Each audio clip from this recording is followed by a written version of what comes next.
Hmm. Ito po ang ating footing reinforcement. Ito po ang plano na ating gagawin.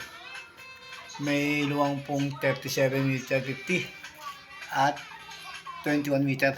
Ito po ang kanyang 37 meter 50. Ito po naman ang kanyang 21 meter. Tapos ito po naman kanyang sherky. Ito po ang sherky niya.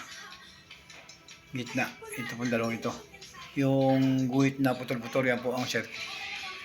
Ito po ang kanyang sherky.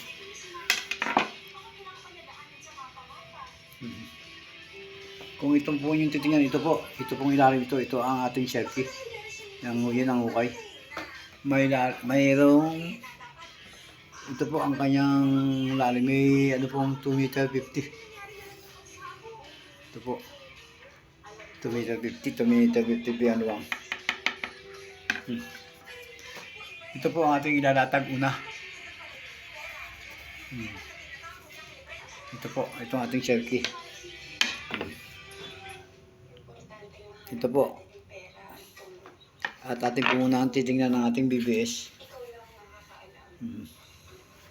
Ito po, una po nating ilalagay ito pong kanyang 01, yung barmark na 01. Hanapin po natin ang barmark 01. Ito po ang kanyang barmark 01. 288 pieces. Ito po. U-bar. Ito po, dito po yan. Yan. Tapos, ang isusunod natin, ito po kanyang stirrup. Barmark 07. Ito po, barmark 07. Ito po. Barmark 07. Ito po. Bali po 67 piraso. Ayan po. Tapos ang kanyang siding 05. Ito po ang kanyang siding 05. Kanyang horizontal. Ito po. Hook din. Ganun din po. 05 yung kanyang hook. Ito po yung sa siding niya. Sa side, sa gilid. Meron po siyang 06 U-bar. 06 ito po. Ang U-bar na 06. Ayan po. 06. 20 piraso. 10 din eh. At 10 din eh. Tapos ito po ng kanyang isang mahaba na 04. 5 piraso. 04. Ito po ang kanyang 04. 5. Sa kabila 5, 10. 5 din eh. 5 dito. Bali 10 piraso. Ngayon, ito po yung hukay ito. Hukay ito.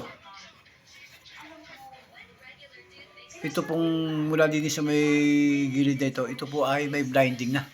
Baga ito ay bidusan ng mga 5 cm ang kapal o 7.5 cm. Mula din hanggang dito may buhos po yan. Ito po lang ang gitna, ang wala. Ito kasi hukay, may lalim na 2 meter 50. O palagay may 7.5 yung ilalim. Mga kulang-kulang 3 meter. Pag nailagay na po ang ating sherky, nailagay na ito. Ito po ay bubusan na. Bubusan na itong sherky. Ang matitira na po din ay itong kanyang dowel. Ito po. Ito lang po ang lalabas. Yan. Pag nabusan na yan, may nakausli na po ito. Lahat ito may nakausli ng dowel. O usli. Yan lang po ang unang, yan po ang makikita ngayon. Lalatagan na po natin siya ng bakal.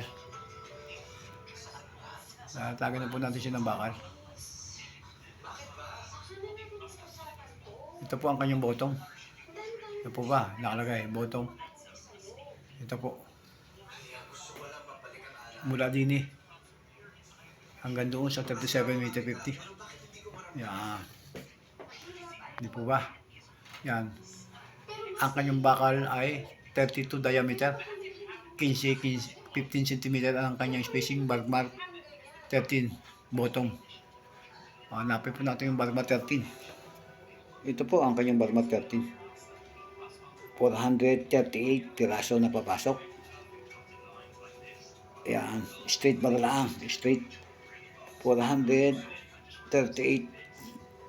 Ang haba po ng bakal ay 10 meter, 45 centimeter. Ito po, ang ganito yan. Okay. At ang kanya pong ka-splice, ito po kanyang splicing, yung kanyang kadugtong. Ganun din po. Ito. Ganun din po, 15 cm ang kanyang spacing. Ganun din po ang bakal, 32 diameter ang laki. At ang kanyang bar mark ay 09. Hanapin po ang ating 09. Ito po ang kanyang 09. 12 meter naman po ang haba ng bakal. 12 meter. Silver. Yan po. Ganyan lang po. Tuloy-tuloy. Mula dito sa una. Susukat po kayo ng 7.5 o 7 cm. At kalate 7.5. Bago yun, tuloy-tuloy na. Spacing. Ganon din sa kabila, yung kanyang kadugtong. Okay po. Saka na natin po itutuloy ang ibang detalye nito, yung pag-layout nito. Symbol. Ito pong ating gagawin ay water reservoir. Water reservoir, yung baka ng mga tubig.